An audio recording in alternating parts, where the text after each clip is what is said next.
শেখ হাসিনা যখন বলতেন আওয়ামী লীগ না থাকলে দেশে মুক্তিযুদ্ধ থাকবে না, তখন আপনারা ভাবতেন তিনি চেতনা বিক্রি করছেন। এখন সত্যতা পেয়েছেন।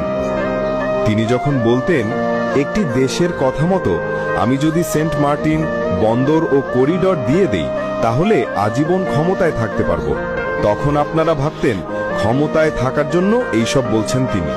এখন সত্যতা পেয়েছেন। শেখ হাসিনা যখন বলতেন তাদের স্বার্থ হাসিলের জন্য তারা ডক্টর ইউনূসকে ক্ষমতায় বসাতে চায়, আপনারা বলতেন তিনি ব্যক্তিগত শত্রুতা থেকে এসব বলছেন। এখন সত্যতা পেয়েছেন। শেখ হাসিনা যখন বলেছিল কোটা আন্দোলন একটা বিদেশি ষড়যন্ত্র, আপনারা কান দেননি। এখন বুঝতে পেরেছেন। শেখ হাসিনা যখন বলেছিল জঙ্গিবাদ ও মৌলবাদ দেশের মূল সমস্যা, আপনারা বলতেন সবই নাটক। এখন সবকিছুই দিনের আলোর মতোই ফকফকা। অপেক্ষা